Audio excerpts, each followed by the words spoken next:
Halo semua, selamat datang kembali di Unix 3M.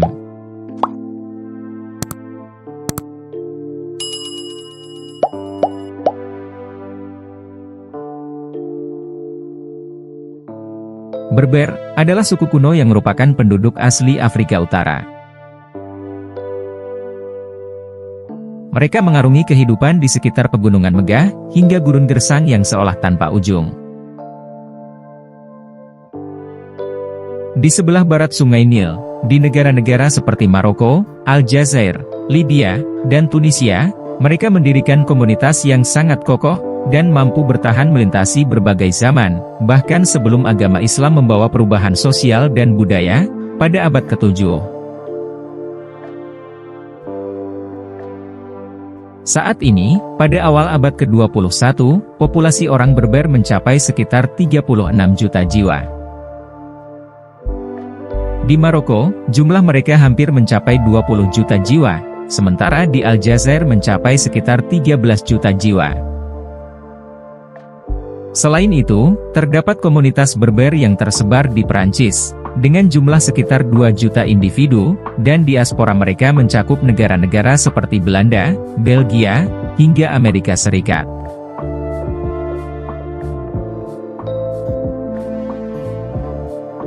Nama Berber merupakan eksonim yang berasal dari bahasa Yunani kuno, yaitu barbaroi, yang memiliki akar kata yang sama dengan barbarian.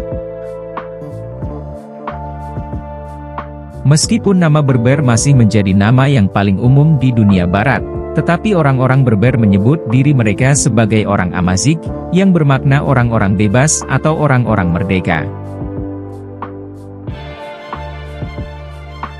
Hal ini menjadi penting, karena kata Berber seringkali disalahpahami sebagai kata lain dari barbar, sebuah penggambaran negatif yang sama sekali tidak menggambarkan keberagaman serta kompleksitas budaya mereka.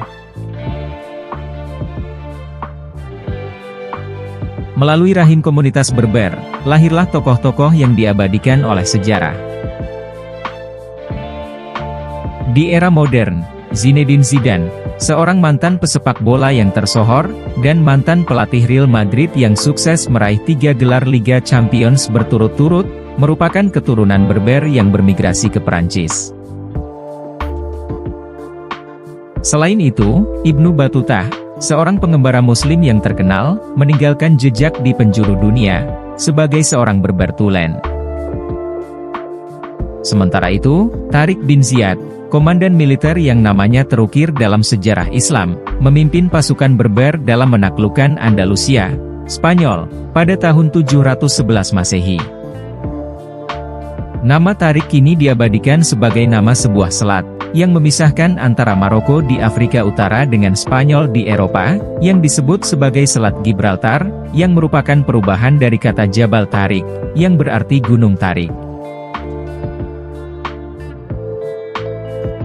Suku Berber adalah masyarakat asli yang menetap di wilayah yang dikenal sebagai Tamasga. Nenek moyang mereka telah tinggal di seluruh wilayah Tamasga setidaknya selama 12.000 tahun. Tamasga adalah wilayah yang membentang dari Mesir bagian barat hingga pantai Atlantik, melintasi pegunungan Atlas hingga gurun Sahara. Kala itu, suku Berber hidup dengan menggembalakan ternak di antara kantong-kantong oasis. Mereka menjalani gaya hidup semi-nomaden di lingkungan gurun yang sangat keras. Banyak dari mereka memanfaatkan garis pantai Mediterania yang subur untuk menanam benih pada lahan yang haus akan hujan, sementara yang lain terjun ke dunia perdagangan, menunggangi unta, melintasi jalur-jalur panjang gurun Sahara guna mendapatkan emas dari Afrika Barat serta Afrika Tengah.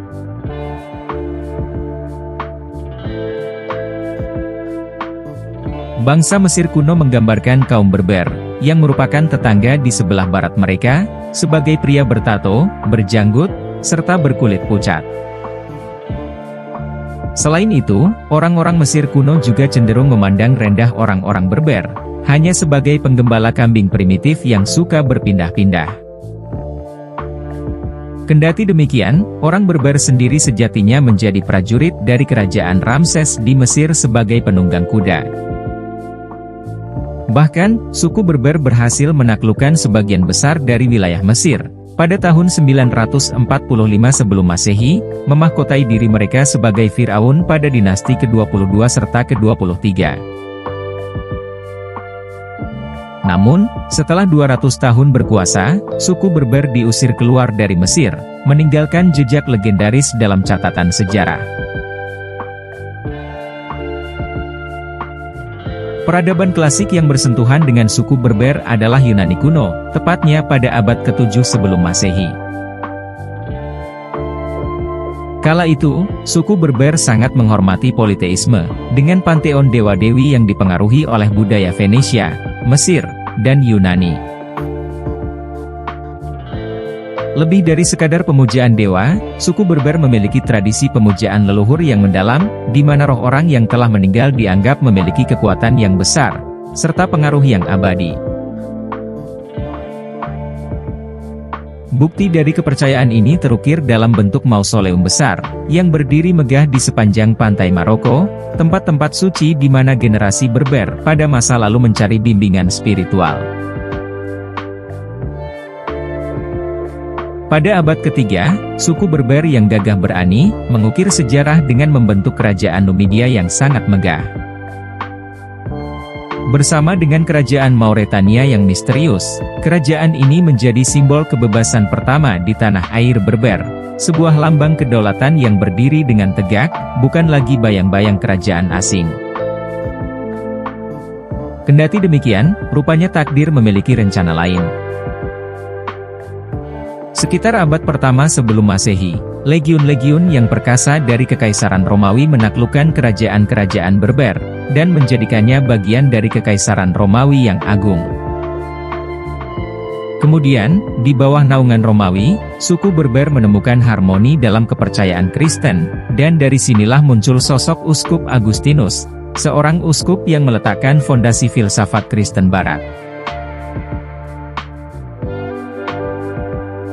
Ketika abad kelima tiba, pasukan Vandal dari Jerman menginvasi Afrika Utara, yang kemudian membawa badai perubahan bagi suku Berber. Dalam kekacauan ini, suku Berber yang tangguh mendirikan kerajaan-kerajaan pribumi dari runtuhan Romawi yang telah hancur. Namun, kerajaan-kerajaan itu tidak bertahan lama, sebab di gurun Arab nan jauh di sana, sebuah kekuatan baru sedang bangkit. Setelah wafatnya Nabi Muhammad pada tahun 632 Masehi, para pengikut beliau menyebar di seluruh Jazirah Arab, dan segera setelah itu umat Islam menyebar keluar dari tanah air mereka sebagai penakluk paling efisien dalam sejarah dunia.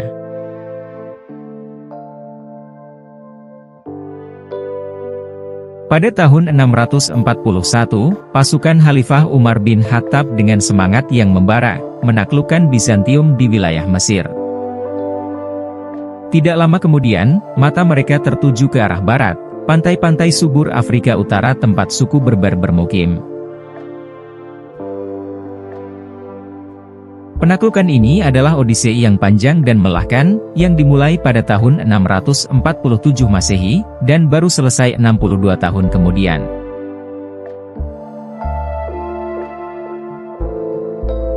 Pada tahun 711, orang-orang Berber yang telah memeluk Islam bersatu dengan pasukan Islam lainnya dan menyeberangi lautan menuju semenanjung Iberia.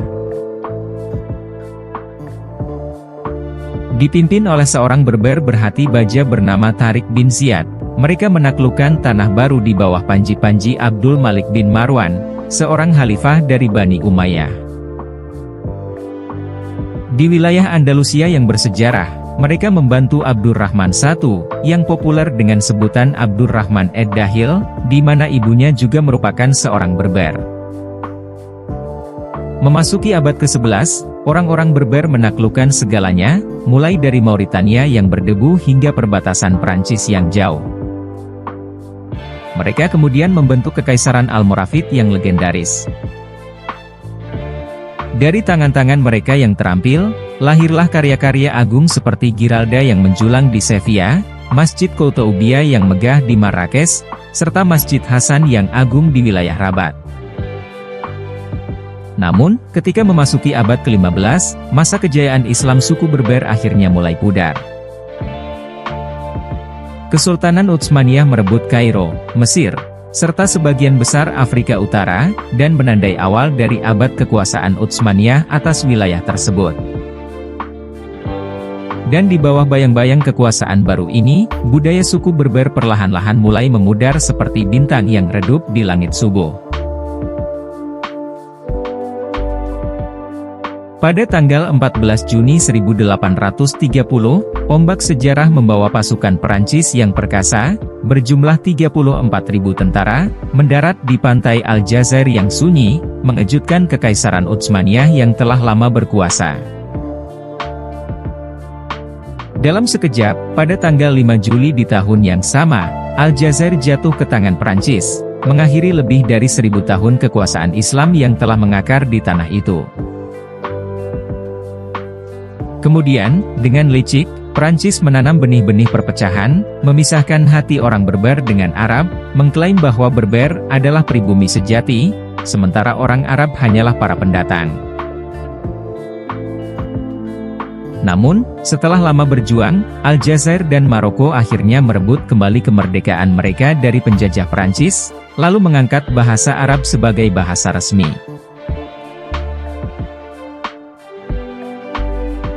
Pada tahun 1980, demonstrasi mengguncang sebuah daerah, di mana gerakan Amazighisme telah lahir, yang merupakan upaya orang Berber untuk menentang proses Arabisasi di negara-negara Afrika Utara. Kemudian, dari kekacauan ini, terciptalah bendera orang Berber yang terdiri dari garis horizontal berwarna biru, hijau, serta kuning, dengan logo huruf Yas berwarna merah di tengahnya, yang memiliki arti manusia bebas.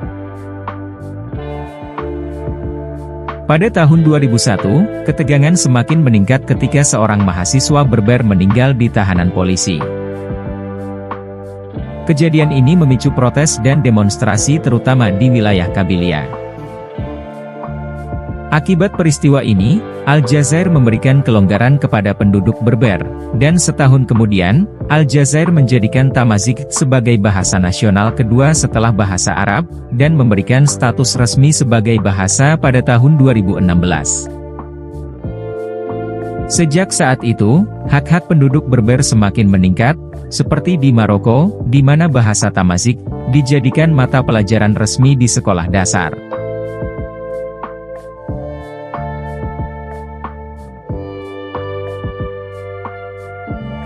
Terima kasih telah menonton, jangan lupa like, komen, dan subscribe agar tidak ketinggalan video menarik lainnya dari Unix 3M. Sampai jumpa di video selanjutnya.